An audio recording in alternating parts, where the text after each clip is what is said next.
Alright, so I just recently watched the Made in Abyss movie and I absolutely love it. So I have to talk about it somewhere, and this is the best place. Since I haven't made a video in a while, so I just absolutely love the world of Made in Abyss. It's so well designed with all of the creatures and landscapes, and captures the feeling of the unknown and wanted to explore it so well. I just wanna go down in the abyss and go to the bottom and see every single creature and relic, even though I might die. I know it'll be worth it. I absolutely recommend it, but damn, most of these layers seem nearly impossible to explore. All of the high and low edges, the second layer is fucking terrifying.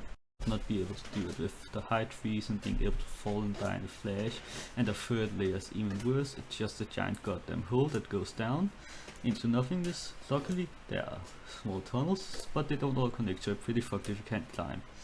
I have no idea how people without any relics would go through the abyss and all the layers.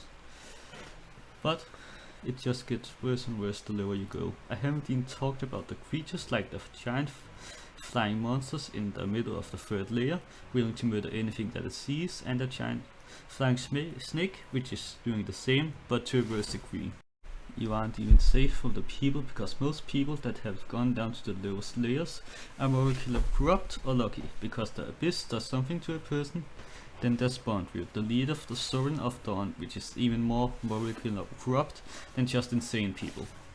Alright, back to talking about Bondrewd. So one of the messed up things he does is use orphans to research and overcome the curse of the abyss, which is when you go down in the abyss where anime is located, you're fine, but when you go up you will get symptoms of the different layers, including bleeding from every part of your body and hallucinating whenever you go up by more than 10 meters, which is quite detrimental, which is why he is turning the orphans into cartridges, where they are somehow alive, and uses them to survive the curse of the abyss.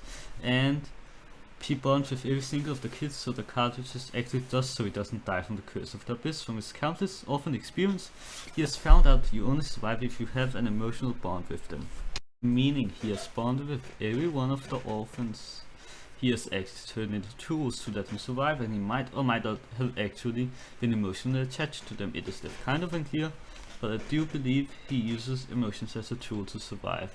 And he might actually love every one of the orphans like family, but he has seen making them into tools to let him survive as necessary to further humanity's science. He has helped everyone in the city around the abyss by making stuff of them, like medicine I think, but no one knows the countless lives from the orphans of countless countries which have been lost for the small things in their life which is messed up.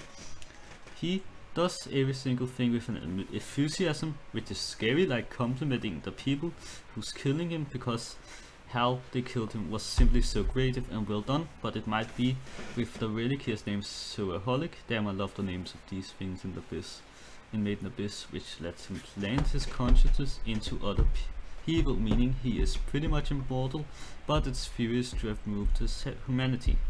Anyways, he's one of the best anime villains.